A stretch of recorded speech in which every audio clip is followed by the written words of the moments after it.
Hi there, it's Colleen and Rick again. We're back again for another video. I don't know why he always waves. He always Well, I'm waves. saying hi. I'm being Waves cordial. the camera, but we know that you're on camera. Anyway, today we're talking about the 5 things that we embrace. Well, actually, it's not the 5 things. It's the pros and cons of Things that you things relate that to you or you relate to interact with in the in States the and States here. as opposed to DR. So it's 5 things that I think is most common. Yeah. And something that we're accustomed to because we use interact it. We interact use it with a lot. Yeah. We use it a lot. Okay. So, our channel is USA versus DR. So we're gonna You all are always against us for some reason. I don't know That's why. That's not true. So, The first thing would be health, meds, and that. You go first. It's health, medication, pharmaceuticals, yeah. cost of living, and family. And events, like holidays. Holidays. Yeah. Okay, so because I'm the nurse, I'm going to get into the pharmaceuticals. In the States, you have to have a prescription for just about everything. That's all I can say. Just about everything. We know healthcare is very expensive in the States. You have to have a primary physician.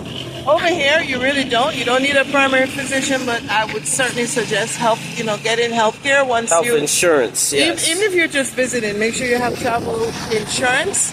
But make sure if you're going to live here and you're an expat, you get some form of insurance because you don't want to get sick or have an accident and you go to the doctor and they don't want to treat you. No, they won't treat you unless you put a down payment in money. That much is for certain. If you have insurance, they will treat you as long as your insurance covers, blah, blah, blah, blah. Now, when it comes to pharmaceuticals, if you know the name of what you're looking for, unless it's a controlled substance, you have access to it. We have been able to obtain, the Ozempic, Yes. and a lot of different medications that I've been able to get. You can't even get like ibuprofen over in the States without having a prescription after a certain amount of milligrams, right? Or what? Or what? I think you can get if it's like Vicodin or pain medication. Pain medication is very restricted. Yeah, you can get it, and it's not hard to get a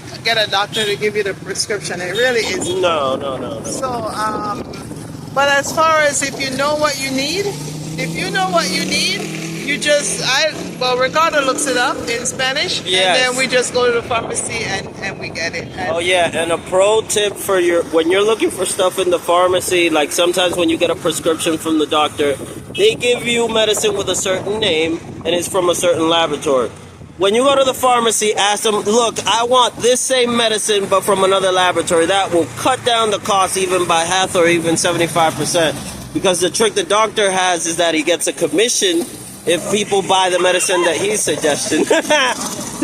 Yeah, and if you notice here, let's walk over here. If you notice here, look at the cat. The cat and the dog are fighting. So if you notice here that, oh Lord, I just lost my train of thought.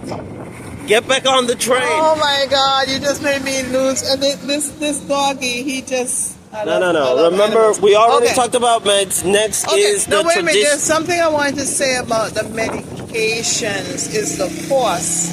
Yes, the cost of very medication inexpensive. is very inexpensive compared to the United States. Very inexpensive. There are medicines that cost in the States at least $600 to $700. Here you can probably find it for $150, $200, and $200 is a stretch. Yeah. For real. And you don't need a prescription to get it either. You just need to know the name or it's his medical equivalent name and then just ask the pharmaceuticals if they have it or not. And there's a lot of pharmacies here. I don't know if there's good money to be made out of pharmacy. It's very lucrative. It seems to be very lucrative and there's a lot of pharmacies here. You don't have to worry. There's almost 2 or 3 every couple of blocks. Okay, number 2. Number 2 is cost of living, right? So we just recently moved into a very nice apartment, and it's 3 bedrooms, 2 baths, and it's brand new, and we're only paying $600. And the cost to move in, I'm sorry for the noise, We're in Cabarete, and it's Next to the main road. next to the main road. And as you can see, it's rush hour, so the traffic. But we're right across from the beach. So okay, the cost of moving was 1 month's rent, 1 month's security, so it was not a lot. And Well, how much does it cost to get a 1-bedroom apartment in the States? I can't even think. Well, the last can't time even think. the last conversation we had with one of your friends for a 1-bedroom apartment, they were asking for $2,000. Okay, it's Florida, I understand. All right, it's $2,000, but that was just with 3 months deposit. So how much is that? It's a lot. That's $8,000 altogether just to move into a studio apartment. No, it was 1 bedroom. Well, 1 bedroom, same difference. With $8,000, you can live well for a good while here. I'm just letting you know. I mean, like, it's crazy to me. Here, it would equivalent to $1,800 just to get our apartment or whatever. And we know we're getting our security back. Yeah. So I must say that, and it all depends on where you live, you know, what part of town. You can get something less than that. Yeah. But where we're living is a really nice area, and we like it. And it's a brand new building. Yeah. And the owners are very responsive to whatever needs. We do have a pool, and we're okay with it. So you really don't need a realtor. I've been here for a couple of years, and I've paid realtors, and I don't really think that is necessary. You can just drive around. You'll see the Se Alquila, and you just call the number, and you know you go see the apartment. That's something that is a suggestion would be to always have a middleman, someone that you can trust. If it's your first time coming down here and you're looking for a place to rent, just look for several places. Don't jump on the first place you get in contact with. And, you know, always ask for the price up front, you know, just in case. And make sure that they show you the actual place that you're looking to rent. Don't just say it's like, oh, this place looks nice just because they send you pictures or somebody sends you an ad. Just go to the place yourself and try to have someone go with you so the conversation flows naturally, or at least an interpreter for you. Okay, so the next thing I want to ask Ricardo about is do you actually really need a lawyer? And that was another question that somebody had asked on a live that we were watching. You're paying attention to the kitty. Yeah, the kitty doesn't want to get jumped by the doggy. Yeah, he's using us as a shield. So here's the thing. The contracts are usually written up by a lawyer, which is obtained by the owner of the building. That's why you always have to pay at least 1,500 pesos for the contract. Usually the contracts are a year to 6 months minimum.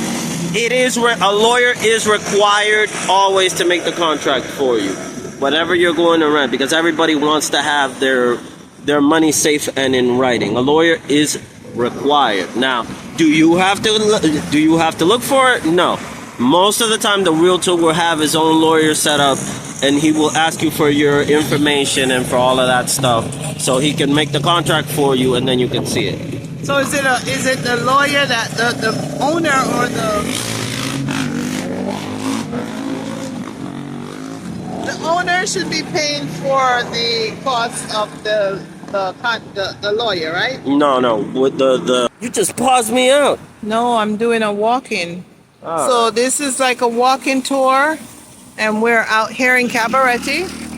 Where the cars are smashed. I don't know why there's always cars broken up out here. Well, they don't keep them inside of the police station because there's no space for them. But those are people that had accidents, and they still haven't come to to claim the cars. Yeah. Exactly. So we are just giving you a little tour of where we are here in Cabarete. Well, unless you want to cross to the beach. No, I don't really feel like. I tried crossing you twice, but you denied me. I don't like crossing busy streets. It's not that busy. Stop exaggerating. I'm not. I don't really feel like it. I really don't feel like it. But anyway. Fine. Anyway, we hope to see you on the next video, and we hope you got some value from this video. And if you did get value from this video, please like, share, and subscribe. And we're going to keep the videos coming. We are here to inform and educate and bring you some toll free.